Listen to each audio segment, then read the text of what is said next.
বেক্সিমকোকে কিভাবে যেন আবার পুনরায় চালু করা যায় তার একটা প্রচেষ্টা শুরু। আমি বেক্সিমকোর যে বর্তমান ম্যানেজিং ডিরেক্টর মিস্টার ওকাস চৌধুরীর সাথে আমি ব্যক্তিগতভাবে বসেছি।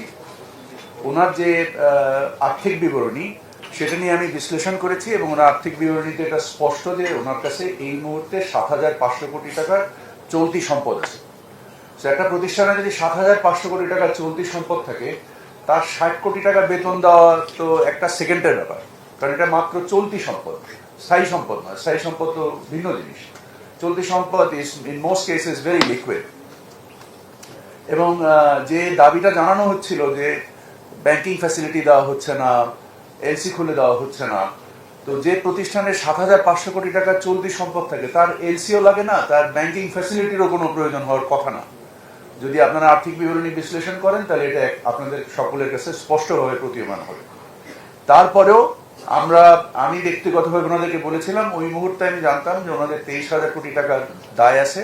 এর বেশি পরবর্তীতে যেটা বাংলাদেশ ব্যাংক কর্তৃক মাননীয় হাইকোর্টে সাবমিট করা হয় যে প্রায় 50,000 কোটি টাকা আমাদের এই মুহূর্ত পর্যন্ত আমাদের জানা দায় আছে।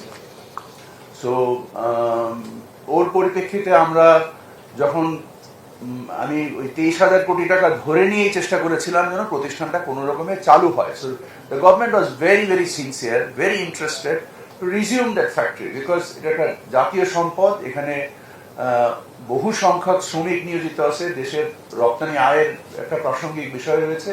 তো সরকার যথেষ্ট উদার এবং সংবেদনশীলতার সাথে এই বিষয়ে প্রচেষ্টা চালিয়েছে।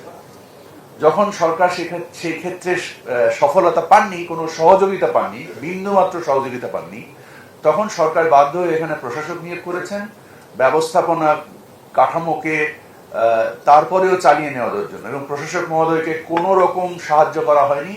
বিভিন্নভাবে বলা হয়েছে যে লয়ারের নিষেধ আছে কোনো তথ্য শেয়ার করার জন্য, এবং এই পরিপ্রেক্ষিতে কোনো ধরনের ব্যবস্থাপনামূলক ব্যবস্থাও নেওয়া যায়নি। এই নিদারুণ অসহযোগিতার কারণে এটা যে হাই পাওয়ার কাউন্সিল যে কাজ করেছে তাদের জন্য বিভিন্ন রকমের